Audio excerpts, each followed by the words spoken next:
My name is Wilson Musau.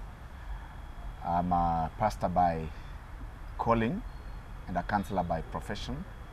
And this is my wife, Priscilla, that she'll talk. Thank you so much. Hi everyone. So my name is Priscilla Mombi. I am born again and I love the Lord as my personal savior. And yes, you have heard, this is my husband. And I am also a relocation consultant. So I settle expatriates in our beautiful country, Kenya. And this is our love story.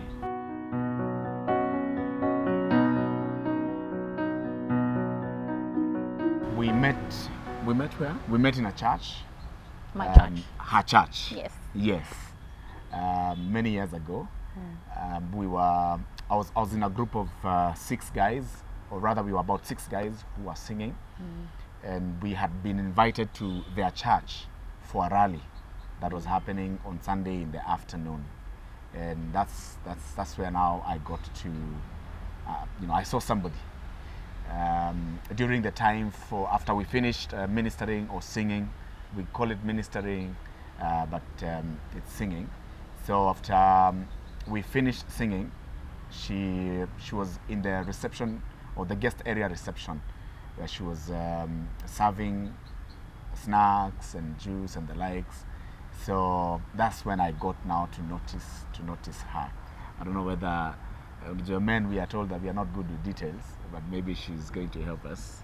No, it was exactly like you have said it. Yeah. So we met in a church many years ago. So I was invited to sing, and that's how we got to connect.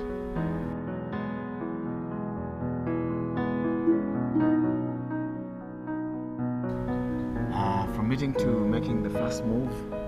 Of course, he's the one who reached out, Yes. and he invited me to one of their missions. They were very busy 6 boys, like they were going all over Nairobi, singing, attending rallies and CU missions. And so he invited me to the next one, and I was faithful enough to attend it. And yeah, so he made the move, but I followed the leadership and attended the missions. Yeah. Back in the days, in our times, there were so many rallies happening in town. Music was the in thing, and we were being invited to different churches. Sunday or maybe Saturday, even on a Friday evening for acacia, for a function, either marriage. There's a wedding somewhere, we need to go and sing. So after I met her, we of course exchanged contacts, and I kept on inviting her. I kept on calling and asking her, are you available? We have this gig that is coming up on this this such and such a date, either on Saturday or Friday, whatever it is. So I would just ask her if she has the time to come, and she was easy. Once in a while she was a bit hesitant because we've just met, but of course over time it became easy, and we could move from one gig to another. So that's how we got to connect and become we became so close to each other, and our journey started. Yeah.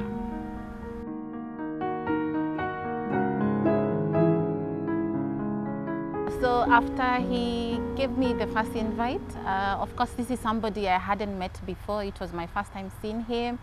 And of course he swept me off my feet, but I couldn't say it. But the actual reason why I was comfortable to go out into the gigs that he was inviting me into is because my friend who had invited their team to our church is a very close friend of mine, and I knew that I would tag along with her. So my main trust was with my friend who had introduced these guys to me and to the church in general. Yeah, so I was very confident that I'll be fine because I will be with my friend. And I knew that it wasn't really a date, but it was a gig, so it was good.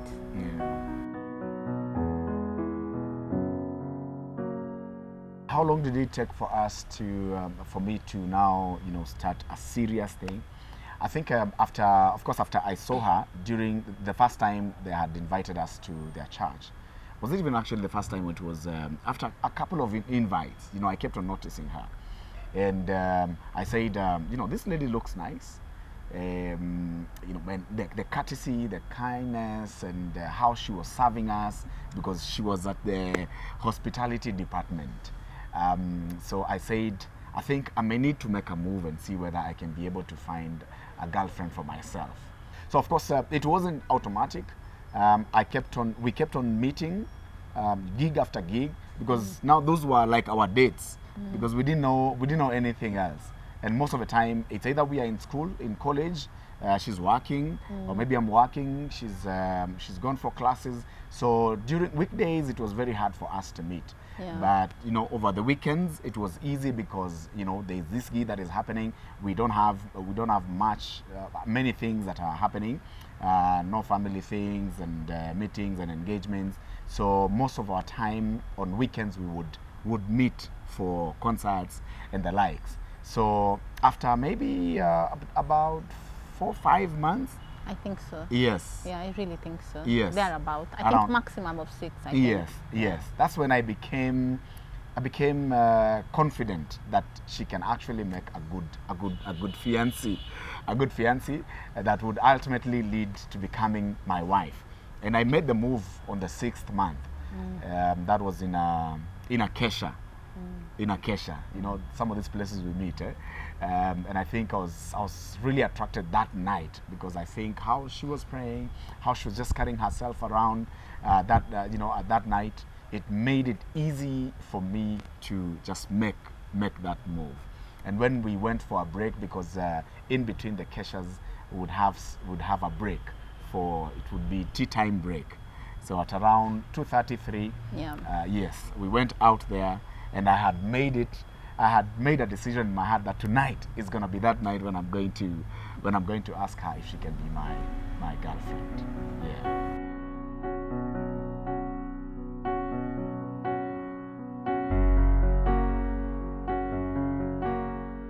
So as soon as he popped the question, I think I had already seen it coming. I had already started feeling the warmth of his company. I was already admiring the guy, you know. I was looking deeper into the future even, you know, with him in mind. And I was thrilled. The main reason why I was thrilled is because within the 5-6 months period, he had given me some confidence that he was a good person. And above all, I was surprised how I would manage being the girlfriend of the MC. Because in most of these gigs that he was inviting me into, he was the MC. And therefore, being the MC, he was very famous. You know, like, he was on stage a lot of the times, and so many girls knew him. And I really didn't know how to control myself and what other people will think about me. So, yeah, I think I had mixed feelings of excitement and I don't know whether to call it worry and shock at the same time, but it was really a thrill. Yeah, and I couldn't wait to share with my friends. They had too seen it coming anyways. Yeah. Before we got married, it took us about 3 years. By the time I was proposing, or by the time I was asking her if she can be my girlfriend, I already had made a decision that the next relationship that I'm gonna be in, because it took me about a year before I jumped into another relationship. I was dating other, you know, girls before, but it wasn't anything serious. But now, of course, I made a decision that now I think I feel like I am ready for marriage. So, and I said the next time I'm going to date anybody, I want to date for 3 years, and then the end of the 3rd year, I should put a ring on it. All right. So.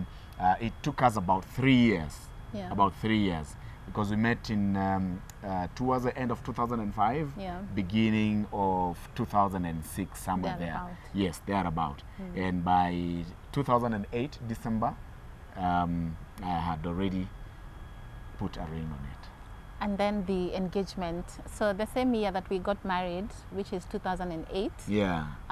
So we did our wedding in December, and he proposed in May, which is my birthday month, same year.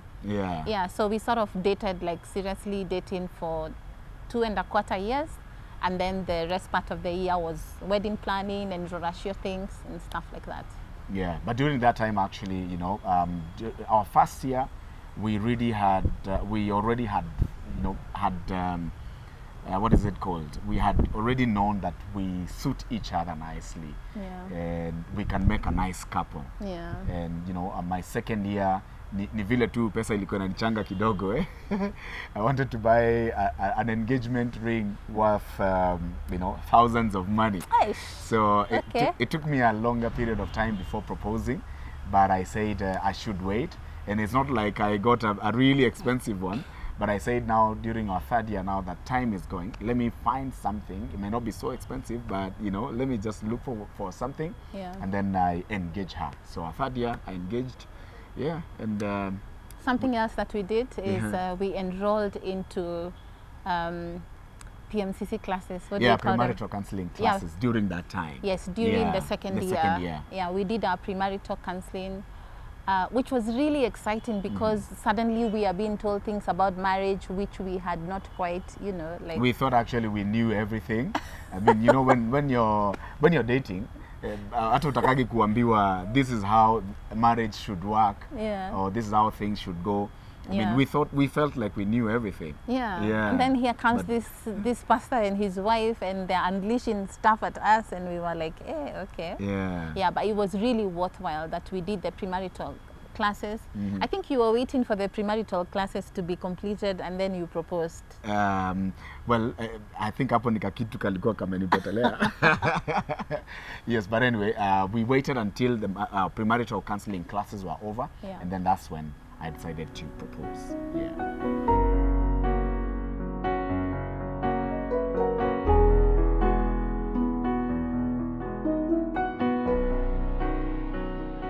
Challenges are many, and there are challenges that you experience as when you're dating, and there are challenges that you will experience when you're in marriage. So when we were dating, I think a time was a challenge for us because you see, I'm living with my father, she's living with her mom, or with I was living with my parents, she was living with her parents. Can you imagine that? So to see each other, it would only happen probably when there's over the weekends, or maybe when we are done with work. It's on weekdays, and maybe on a Wednesday night or Thursday.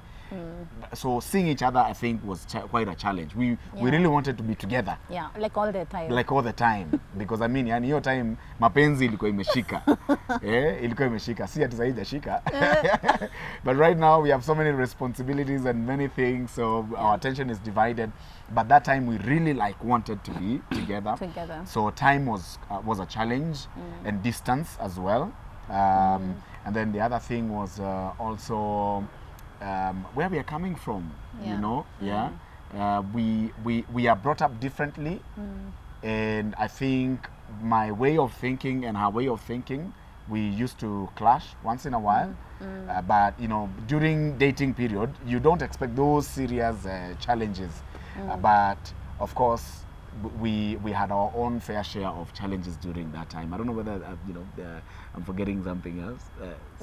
Yes, a major one.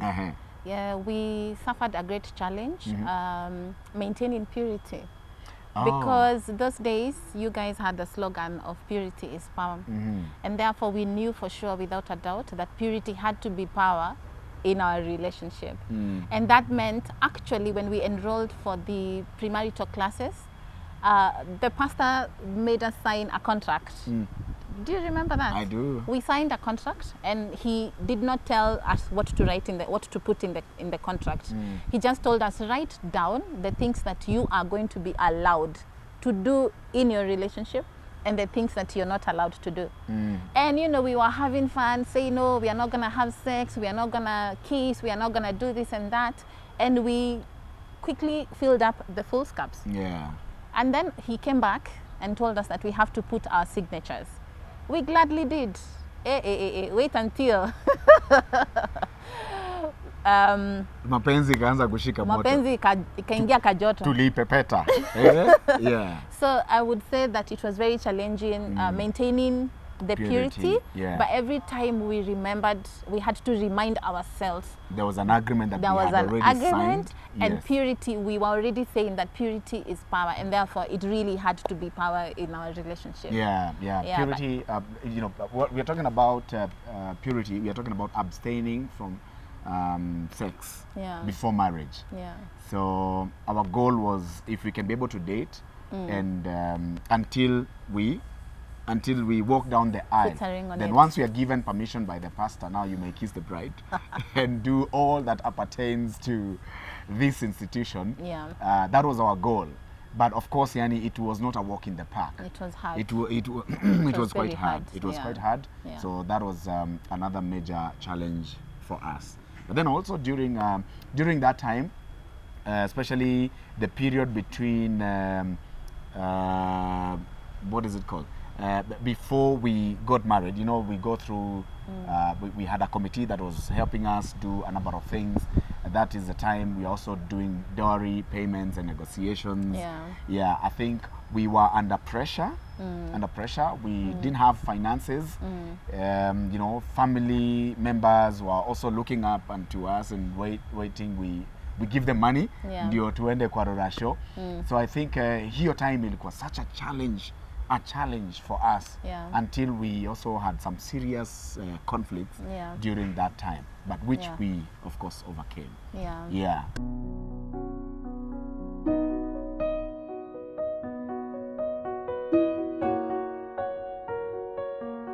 So some of the challenges that we have encountered in the marriage are to do with finances.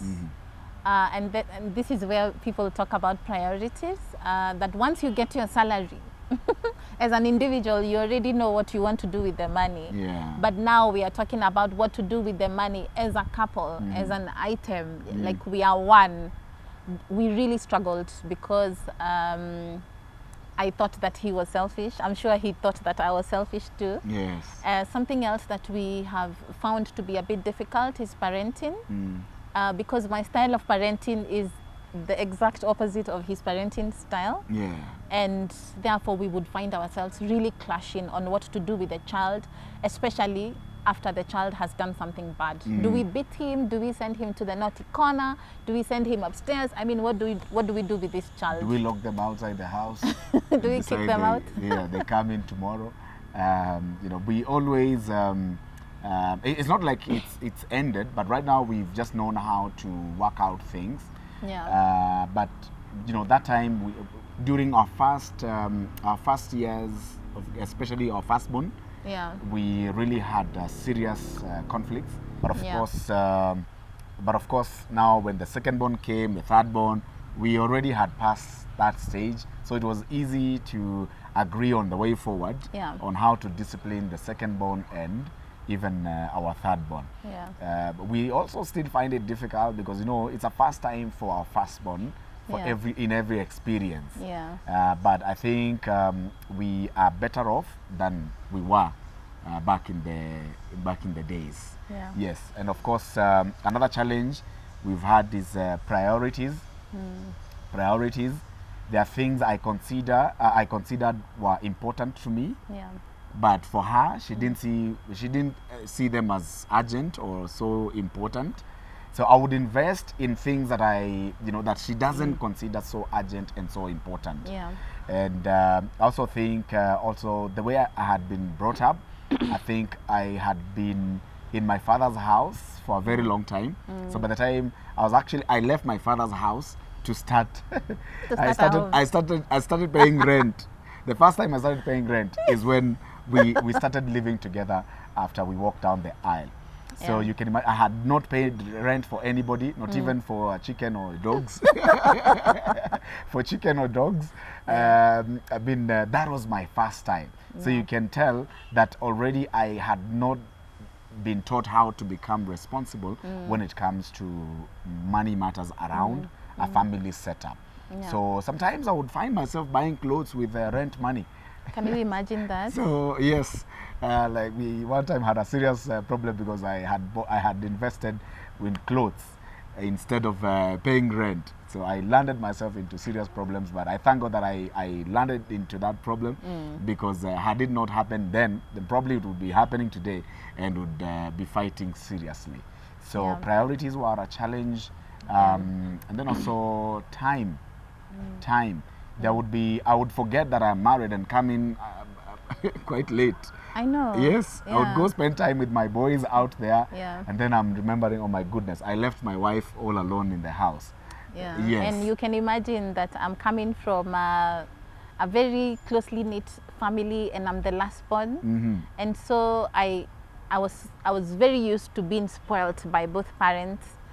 And I knew that I was getting married, yes, and this husband of mine is going to care for me. Yeah. And then he ends up coming home at 11 p.m. at midnight. Sometimes he would come home and find me sleeping.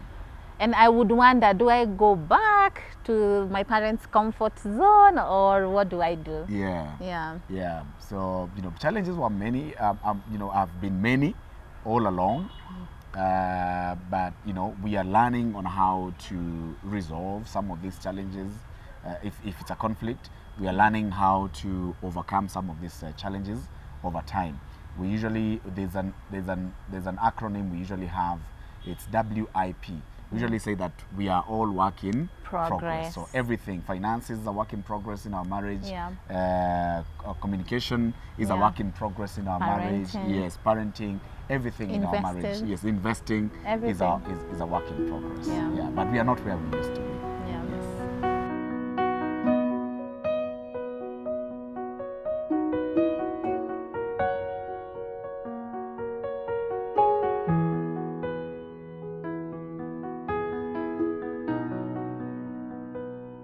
My advice to the couples who are dating, like currently, would be to take your time. There's no rush. Hakuna mali vitu zinaenda. Take your time and get to study and learn your spouse. I remember the pastor who took us through premarital counseling. The day we were graduating, actually, he asked us a question. So you guys have now qualified. Here are your certificates. How well do you think that you know each other? I was the first one to answer, and my answer was very direct. Like, Yani Pasi, I know this guy 98%. And he smiled. And he moved on to the next and the next and the next. And then after everybody had answered, he came back saying, can I shock you guys? You know your spouse less than 5%. And that is after going through premarital counseling. And we thought the pastor was either crazy, he didn't know what he was talking about. But until we got married is when we actually learned that he was right. He was telling us that you can do so much to learn and study someone, but you may probably get to know 10% of who they are because people keep evolving. So my advice to those who are dating is take your time to learn and study your boyfriend. Take your time to invest yourself in Christ. Invest yourself. Give a lot of your time to God in service and in doing what it is that you do for God. And then for the married couples, I would like to tell them to be patient with each other. You are both evolving. Don't give up. I think nowadays young couples are really giving up on each other too quickly and too early. Some of it is because of influence from peers and friends. So I suggest don't be quick to give up. Always give your husband or wife another chance. Be quick to forgive. Be quick to love. Yeah. Yeah. I've always said that great marriages, they thrive at the platform of forgiveness. I mean, what are the chances that you're not going to be offended when you live with somebody who's not your sister? A million times. Your brother. Even your own sister and brother, they offend you. People that are too close, are so close to you, you will find yourself, is it clashing? Yeah, that's clashing. the word. Yeah, yes. Clashing, because you will differ in terms of opinions, priorities. Yeah. There are things you will do that they may not like. Yeah. So the same thing will apply when you come into a marriage when it comes to a marriage setup. Yeah. So we need to be easy to forgive. Yeah. Or is it easy and quick? Quick to forgive. Yeah, knowing that sometimes some of the things we do we may not do them intentionally. Maybe we didn't have the knowledge, or maybe we are coming from a different school of thought. Yeah. Yeah, so sometimes you may not understand why this guy had to do what they had to do. Yeah. So the first thing to do is to overlook. Yeah, it is better to overlook an offense than to carry it every time. Yeah, some offenses are too weighty to keep on carrying them. So, and then what would you rather? To forgive and live with your spouse for the longest period of time, or carry the baggage and separate, and then you no longer have a husband or a wife? So it is better to forgive. Something else I would say is that, like my wife said, that we need to invest in our marriages. Learn what it takes to be a husband. Learn what it takes to be a father. Learn what it takes to be a wife, and learn what it takes to be a mother. Yeah. Also, develop yourself. Develop yourself. Get also to know how to resolve conflicts. Get to know how to invest wisely. Get to know how to run a home. These are things that you can be able to learn, you know, as a couple, as a young couple, and then also give yourself time. Yeah. Everything is a work in progress. There is no marriage that is perfect, but over time, you realize that you're becoming better as the days go by. They say that marriage is a school. It is the only institution where you're given a certificate first, and then you get to study. Yeah, so, you know, it's a school. So you keep learning, keep learning. There are many things to learn, and there are many things to unlearn. Then the other thing is come into it with an open mind. Come into it with an open mind. Because you will be disappointed in the process. There will be things that you're not going to like. So all it takes is for you to have an open mind, so at least you can be able to learn your spouse, and also get to experience this thing that is known as the institution of marriage. And also, I think it's good for couples to remember that life is very short, and therefore you do not know for how long God has given you that wife or that husband. So learn to cherish them, learn to enjoy them when you still have them. Something else that other young couples are doing is sharing their problems out to their friends or their peers. So much, like you don't even have control of who knows what to wear. No, have some boundaries. It is easier if you keep a lot of the stuff to yourself. And I also think that it is okay to reach out for help. If you need to see a counselor, go for it. That is what the marriage needs. Don't be in denial. And don't feel like reaching out to a counselor now is exposing the situations in the marriage. It's okay to ask for help. And I think you know, we also are very careful, especially as a couple, on how much information we can be able to give out there. Sometimes we see people when they have like a small problem, they want now to post it on Facebook. They are looking for solutions on Facebook or on Instagram or these other platforms. We need to be careful what we post out there, because not everybody feels good about your union and your relationship. So I think we suggest that you find a mentor couple that can be able to work with you, especially when you find yourselves experiencing some serious conflicts. I take this time to appreciate the man you are today. It's been an amazing almost 14 years of being your wife and the mother of your children. You have turned out really great. I really love the man that you are. I really love how you look. I really love how you care and love for our family. And I truly, honestly pray for you that God will take you and elevate you to your next level. And always... I need a bucket. Yeah, machozi. Okay. Where was I? I pray for you. Yes, you pray for me. I pray for you that God would always abundantly bless you. Amazing. I love you. Thank you. I also take this opportunity to appreciate you. I know we've really come from a mighty long way. I can remember the days we had serious conflicts that were threatening to break our union, and you kept on being patient.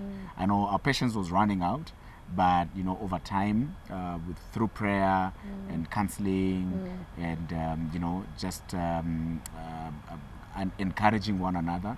You are patient enough. I know I was a serious mess back in the days, but you know, you kept on holding on, and this is where this is us today. We've really made some serious you know, progress. So thank you for being patient with me. Thank you for loving me for who I am.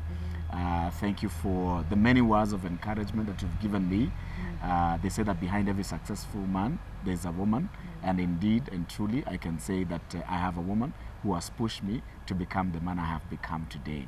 So you know, if you were not in my life, I think I don't know where I would have been. I usually look, I would be in the bush. Usually, you know, somebody said that it was the wife to Obama who said that was making a joke. I think it was, no, actually it was Obama who was making a joke and saying that that thank God that you met me. And then the wife to Obama said that you should be grateful because you wouldn't be the president of the United States of America if you had not married me. So I think I have become the man I have become because I met you. Yeah, so thank you for being in my life. I'm looking forward to doing the next 50 years together with you.